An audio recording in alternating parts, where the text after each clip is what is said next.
Bum, bum, bum. Pam, param, pam, pam. To jest kolejny odcinek Kanga No Comment, dzisiaj w trochę odmiennym składzie, a będziemy rozmawiać o teoriach spiskowych i wszelkich niejasnościach, które wiążą się z kryptowalutami, z Bitcoinem w szczególności i z giełdami kryptowalut.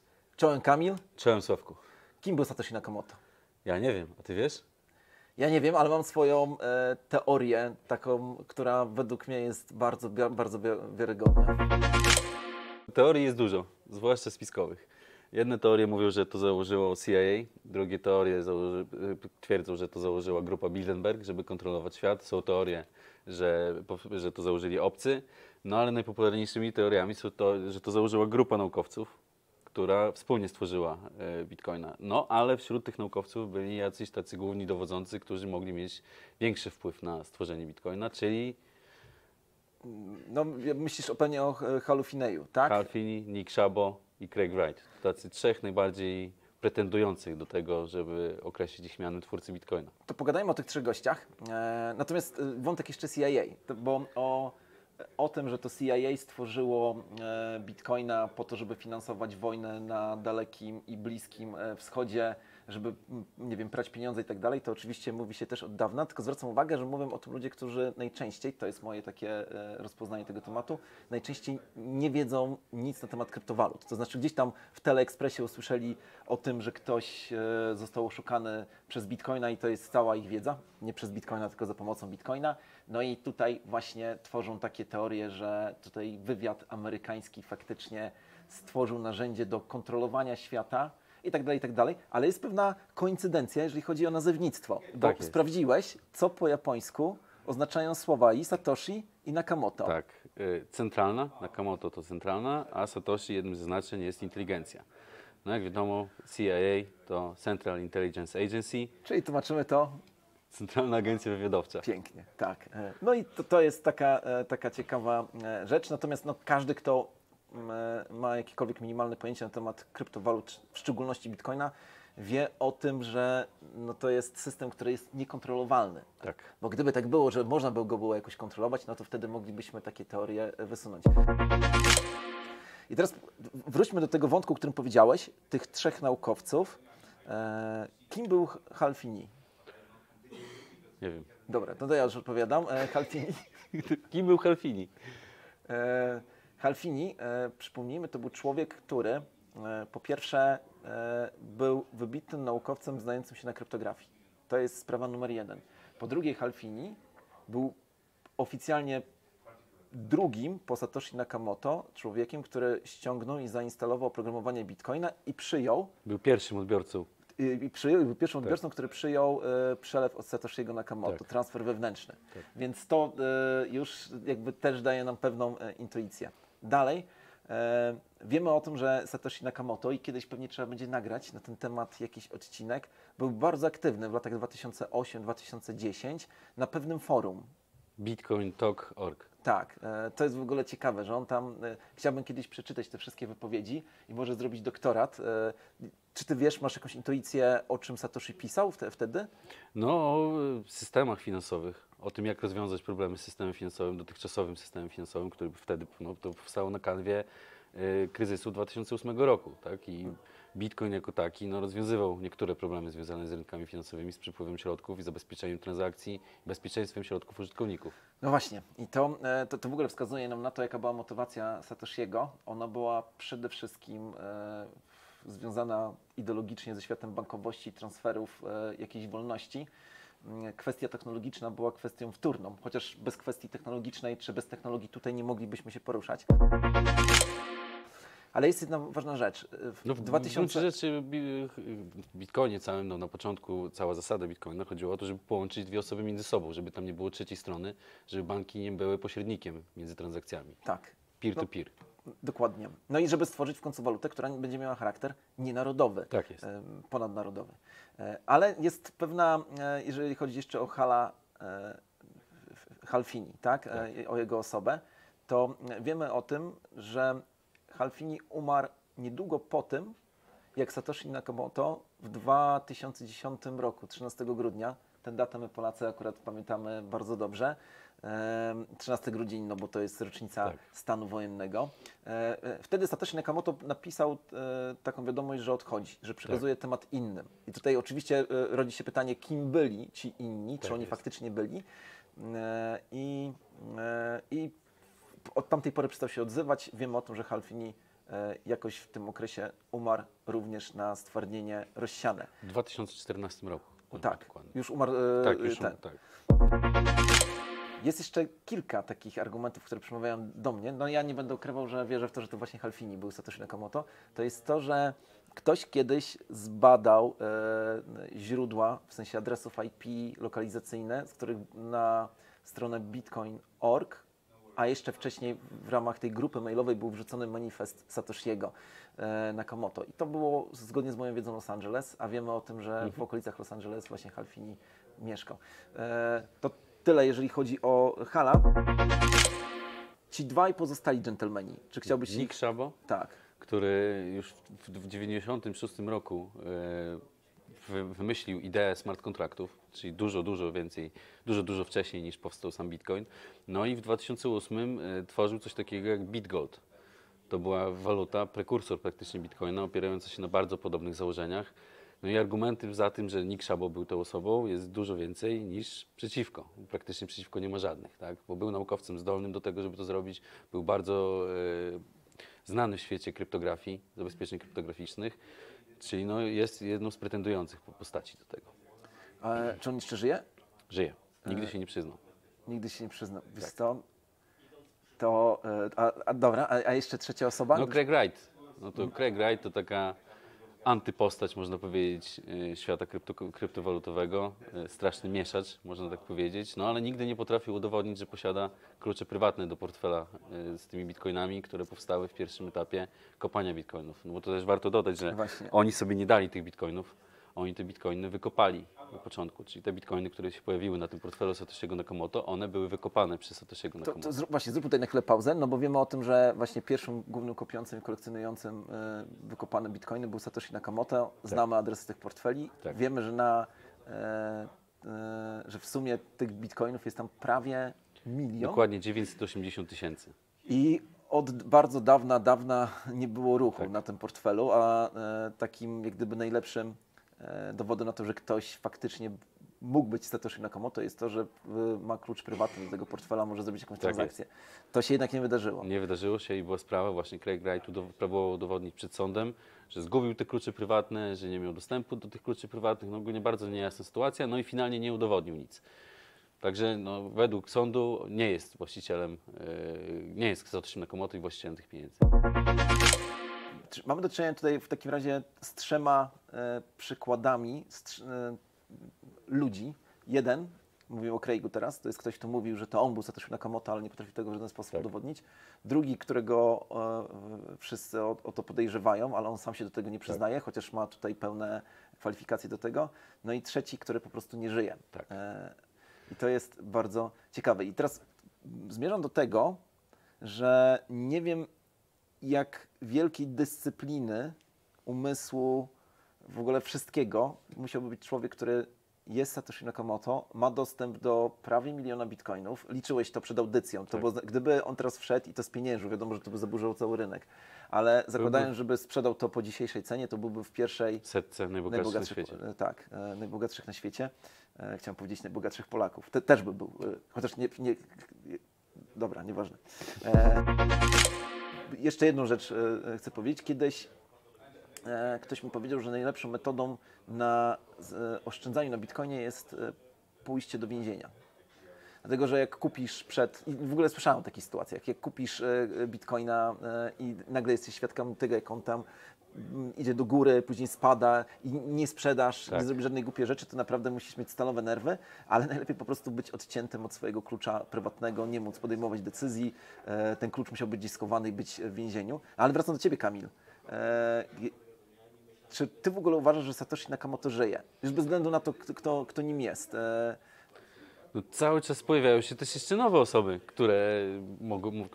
które mogły być Satoshi Nakamoto, bo tak jak mówiłem na początku, no to podejrzewamy, że to jest grupa osób, a nie jedna osoba, tak? No bo protokół Bitcoina był tak rewolucyjny i tak dobrze napisany, że no, ludzie uważają, że to nie sposób, społeczność uważa, że to nie sposób było, żeby jedna osoba to zrobiła, tylko to musiała być grupa naukowców, która była w stanie to zrobić.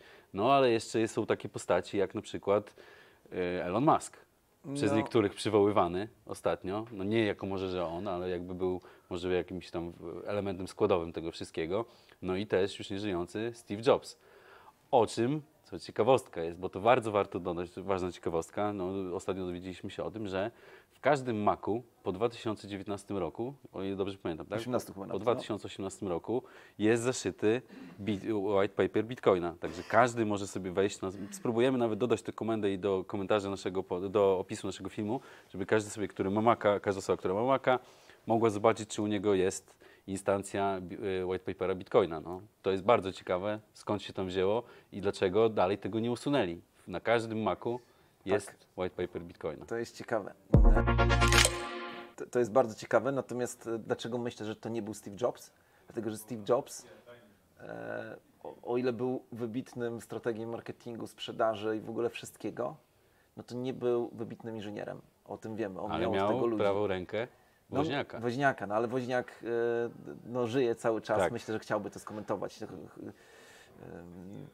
A jeżeli chodzi o Elona Muska, no to jest człowiek, który chyba no przede wszystkim żyje i karmi się tym, że jest popularny i zawsze coś powie. No więc gdyby okazało się, że to on był twórcą albo był częścią tego zespołu, no to wówczas no myślę, żeby się wygadał po prostu. Bo on potrzebuje Ale może też nie ma kluczy prywatnych. Ale No jak ma udowodnić? Inny sposobu nie ma, żeby udowodnić, że to on był Satoshi Nakamoto. No ale tak jak mówiłem, na początku no, myślę, że to mogła być grupa osób, która to razem stworzyła. No ale właśnie, to by oznaczało, że te osoby muszą znowuż żyć w bardzo dużej dyscyplinie i porozumieniu i spisku, żeby nie ujawniać niczego. Tak. Przecież wszystkie afery polityczne wyszły z tego, że ktoś w końcu pęknął i sprawa wyszła na jaw, tak? Tak. No, kiedyś sobie o aferach też pogadamy i polskich i zagranicznych. Tutaj jednak tego nie ma. I przypomina mi się jedna rzecz. Z 2 razy na pewno mówiłem, więc jeżeli ktoś to słyszał, to niech przewinie mi to do przodu. Mój ulubiony, czy jeden z moich ulubionych pisarzy amerykańskich, Philip Dick, zawsze jak mówię jego nazwisko, to czuję niepokój. Philip Dick czytał książki Lema, zresztą znał się ze Stanisławem Lemem, nie osobiście, tylko wysyłali do siebie listy. No i Philip Dick, który był no, pisarzem science fiction, jednocześnie był chory na schizofrenię i jednocześnie przyjmował regularnie narkotyki. No LSD. to już dobre kombo. Tak, to w sensie, więc naprawdę najlepsze połączenie, żeby pisać takie książki. I on, czytając książki Lema, dochodził do wniosku, że to nie jest możliwe, żeby Lem był jedną osobą. On był przekonany, że Lem musiał być tak naprawdę ucieleśnieniem sowieckiego zespołu pisarzy, którzy tworzą książki pod pseudonimem Stanisław Lem po to, żeby zniszczyć Dicka. Bo Dick był pod wrażeniem tego, jak Stanisław Lem jest genialny. Zresztą znane są informacje o tym, że Dick chodził na policję i do FBI, donosząc na Lema, mówiąc, że ten go chce wykończyć. No to oczywiście jest, myślę, kompozycja choroby jego, no ale też pewnie jakiegoś narcyzmu, no bo Philip Dick faktycznie był genialnym autorem również, ale Lemowi nie dorasta do pięt. Zdecydowanie. Tak. No ale i teraz chodzi mi o to, że jak myślę sobie o tym, co się pojawiło w głowie Dicka a propos Stanisława Lema, no to jak myślę o Satoshi Nakamoto, to myślę właśnie tak jak Dick o Lemie i tak jak my myślimy o Homerze. No bo niektórzy, akurat na Homerze znam się bardzo słabo, ale pamiętam, że było takie przekonanie, że Homer to nie był jeden starożytny poeta, tylko że to była grupa ludzi, którzy po prostu zebrano ich teksty i podpisano po prostu Homer. Bo mogę powiedzieć, że w biblistyce nawet też są takie teorie. Właśnie, chciałem Cię o to zapytać, bo też... Bo Ty chcesz zapytać o coś innego, tylko coś innego, są dobra. księgi, co do których nie mamy pewności, ilu było ich autorów. Czy ich było kilku, czy jeden. Ja akurat myślę, że to był jeden, ale rozumiem argumenty tych drugich osób. Mówię akurat o księdze Izajasza w tej chwili. No ja chciałem Cię zapytać właśnie o odniesienie biblijne, które miało przewidzieć powstanie Bitcoina. No, bo to jest jedna też z takich teorii, a propos tego, dlaczego Bitcoin powstał i faktycznie w Apokalipsie chyba w 13 rozdziale jest napisane o znaku bestii. Bardzo dużo osób mówi, że to jest Bitcoin. Znak bestii, od razu mówmy, że to ma być taki znak, który każdy ma przyjąć na dłoń albo na czoło. Jeżeli nie przyjmie, to nie będzie mógł robić zakupów, nie będzie mógł płacić. Czyli to bardziej, myślę, że do CBDC może to bardziej pasować. do CBDC, jeżeli już w ogóle, no bo z Tak. Apokalipsą trzeba być zawsze ostrożnym. Raczej myślę, że my ją czytamy i myślimy sobie, jak będzie wyglądała przyszłość. Moje podejście do Apokalipsy jest takie, że ja po prostu ją czytam i sprawdzam, czy coś się z tego wydarzyło, ale nie próbuję powiedzieć, co się wydarzy. Jedno jest pewne, Apokalipsa się dobrze kończy, przynajmniej dla niektórych. Tak, natomiast tutaj jeszcze sobie sprawdzę w telefonie, no bo to jest ciekawe dla tych, którzy interesują się takimi wątkami. 13 rozdział Apokalipsy. Druga bestia sprawiła, że wszyscy, mali i wielcy, bogaci i ubodzy, wolni i niewolnicy musieli przyjąć znamię na swoje prawe ramię albo na swoje czoło. Bez tego znamienia nikt nie mógł nic kupować ani sprzedawać. Aby to uczynić, musiał mieć na sobie znamię, imię bestii lub liczbę jej imienia. I to już w ogóle, Tak. wiesz, tam klucze prywatne, różne Dokładnie. rzeczy, to jakoś ten... Natomiast dla jasności ja jako osoba wierząca uważam, że to nie ma mowy o Bitcoinie, ale może o CBDC.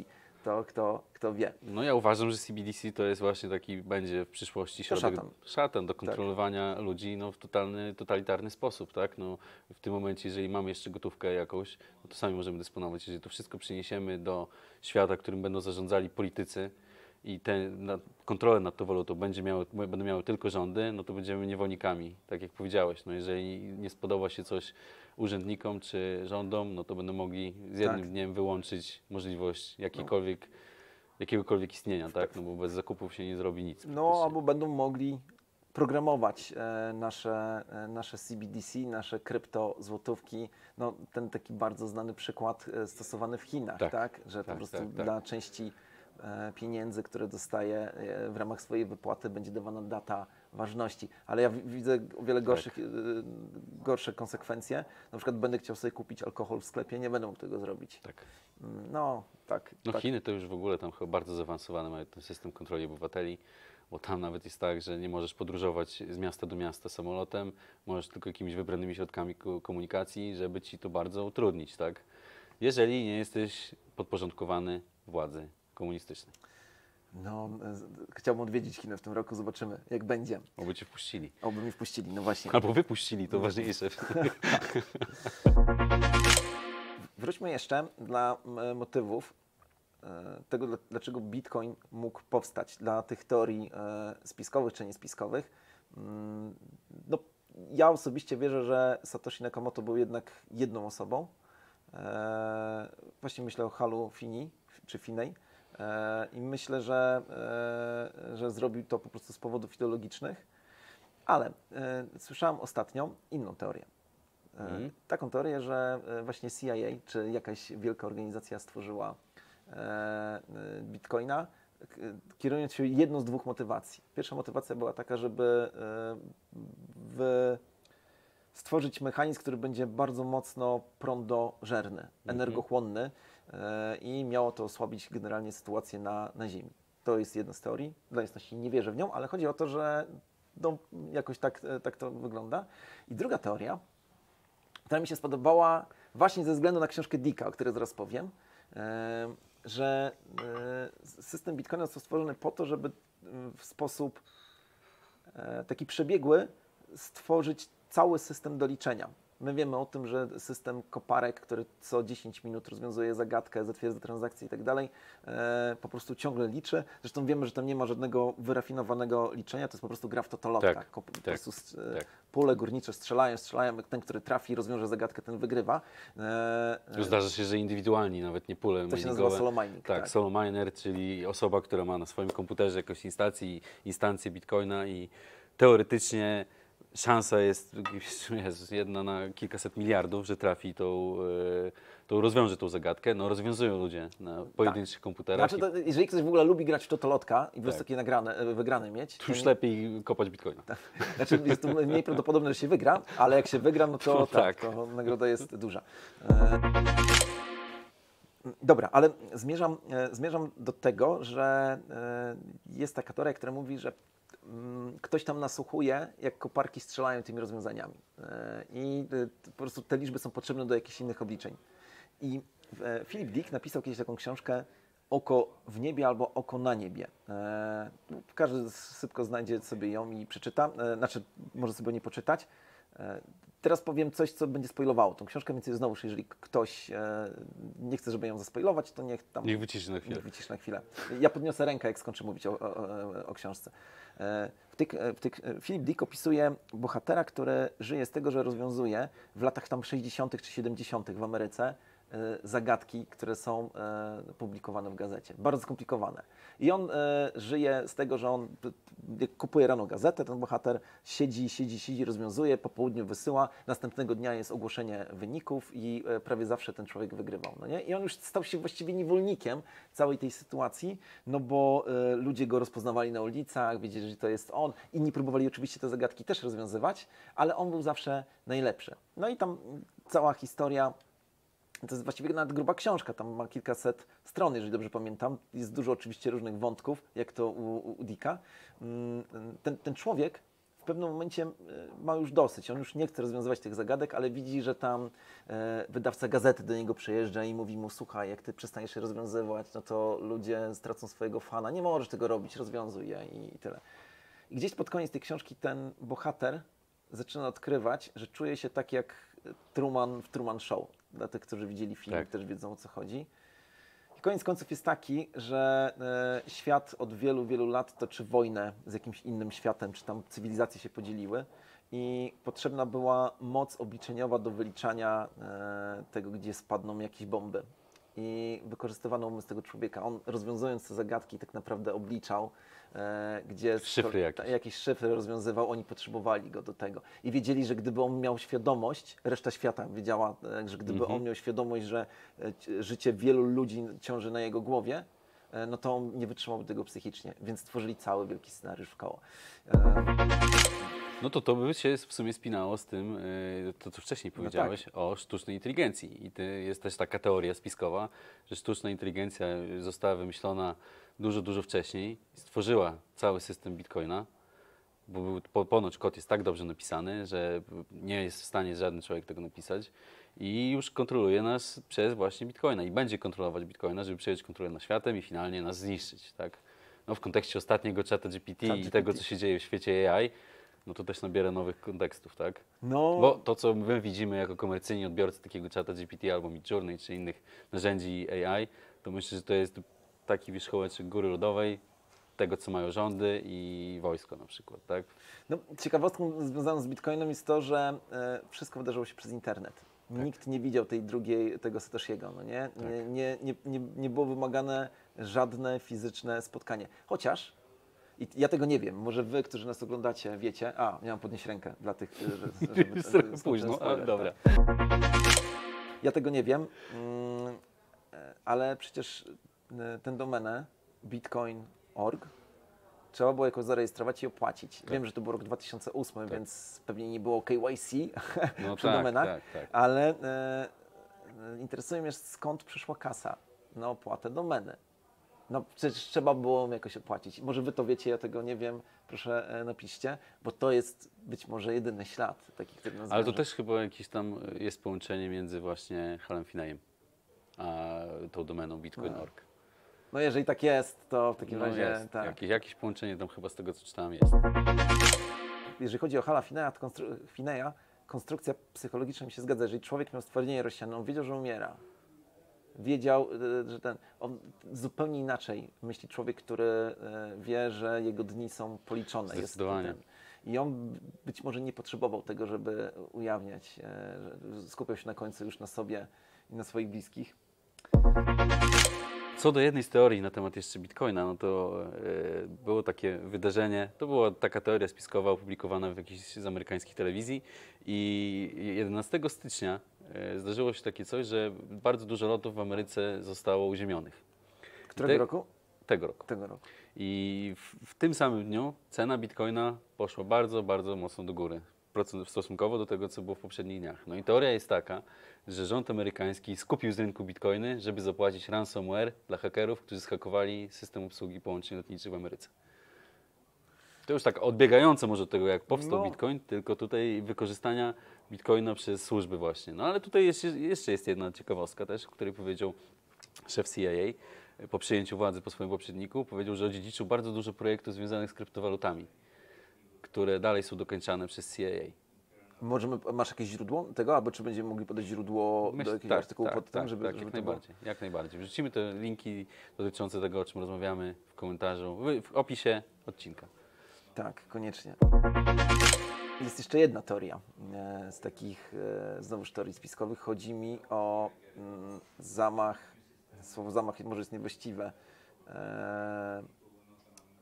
Zapomniałem, przywódca afrykański, który został zabity w 2013-2014 roku. Kaddafi. Tak. Kaddafi. No nie? Wiemy o tym, że Kaddafi był postrzegany jako tyran, chociaż nie wszyscy to potwierdzają, ale był również pomysłodawcą tego, żeby stworzyć inną walutę rozliczeniową na terenie Afryki.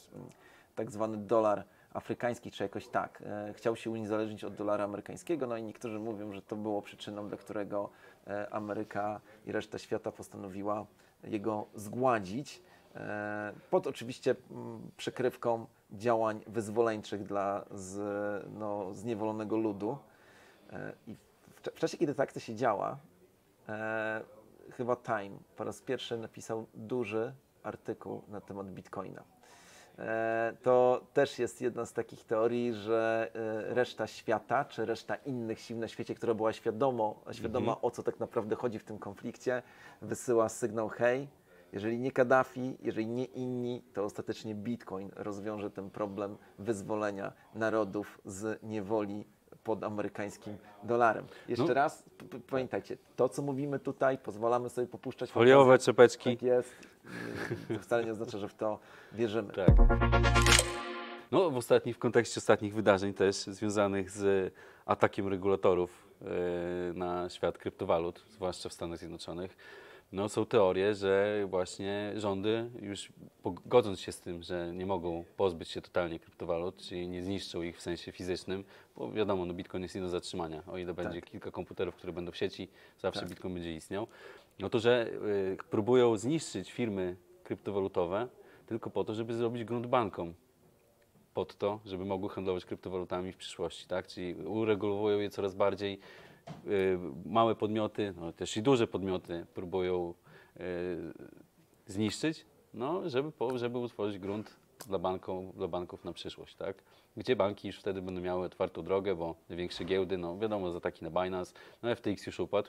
FTX z innych względów, tam też jest teoria spiskowa w finansowaniu przez Ukrainę demokratów, no to już inny temat. No ale właśnie sama sytuacja teraz na całym rynku globalnym, tak? Czyli coraz mocniejsze regulacje, przekazywanie jakby władzy bankom nad zarządzaniem środków. No mamy Majkę na przykład, tak? Która będzie, no nie wiem czy wszyscy wiedzą, no ale tam jest tak, że osoby emitujące stablecoina będą musiały mieć pokrycie 1:1 w bankach co do tego stablecoina. Tak. Co już samo w sobie w sumie zabija ideę kryptowalut, tak? No bo jeżeli firma kryptowalutowa emitująca środek, który ma być wolny dla wszystkich i dostępny dla wszystkich, musi mieć pokrycie tych środków w banku, który może upaść, bo będzie te pieniądze pewnie pożyczał w systemie rezerwy cząstkowej. Tak, właśnie to jest bardzo ważne, że tylko wyjaśnimy tą jedną rzecz. My uważamy, że stablecoin emitowany przez jakiś podmiot, taki jak na przykład Omega Złotówka czy Omega Euro, on musi mieć pokrycie w fizycznym pieniądzu. Tak. Nie może być inaczej. W odróżnieniu od USDT, które w ogóle przetrwało, o tym też kiedyś musimy pogadać, przetrwało największą burzę, ale w odróżnieniu od USDT my uważamy, że jedna Omega Złotówka musi mieć pokrycie dokładnie w jednej złotówce, a nie w złocie, nie w bitcoinie, ani w jakiejś nieruchomości, tylko w tym. Natomiast faktycznie przymus tego, żeby trzymać całe to pokrycie na kontach bankowych, a nie na przykład na kontach dostawców płynności czy gdzieś indziej, to już niesie w sobie szereg pytań i wątpliwości. Teraz jak będziemy w środę, w czwartek w Warszawie na konferencji NBX, będziemy między innymi o tych sprawach mówić. Tak. No dobra, Kamil, czy coś powinniśmy jeszcze dodać? Chciałam jeszcze wejść na wątek giełd kryptowalutowych i tych amerykańskich, i tych polskich. Chciałem się Ciebie zapytać, czy wiesz może, jaki kapitał stoi naprawdę za Kangą, ale to może poruszymy kiedyś w innym odcinku. Wszyscy wiadomo, że polski kapitał. polski kapitał i polska myśl. Nie było tutaj żadnej mafii. Czego nie można powiedzieć o podejrzeniach co do innych gier. Tak, ale To o już tym temat na następny odcinek. pogadamy kiedyś indziej. No i teraz jeszcze ciekawostki na sam koniec. Nie wiem, czy wiesz, albo czy wy, drodzy telewidzowie, wiecie o tym, że krewetka płynie do tyłu. A koliber lata do tyłu. Pięknie. I z tymi właśnie ważnymi informacjami żegnamy Was. Napiszcie komentarz, kliknijcie w dzwoneczek, udostępnijcie ten materiał.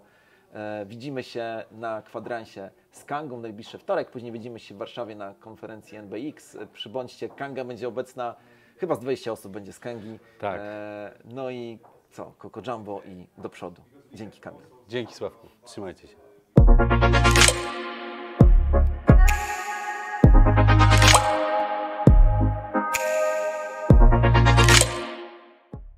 W czapce czy bez czapki?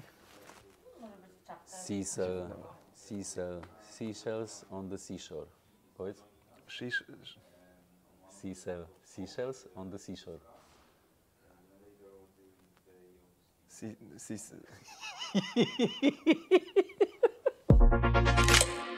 No mów, no. Jeszcze raz. Stół z powyłamanymi nogami. Stół z powyłamanymi nogami. Dobra, lecimy z tego. Rewolwer. Trzy, Wykaloryferowany kaloryfer. Ry. Inteligencja i centralna, a jak wiadomo CIA to centralna inteligencja wywiadowcza. I to jest w ogóle bardzo ważne. Inteligencja wywiadowcza. Nie, chyba nie.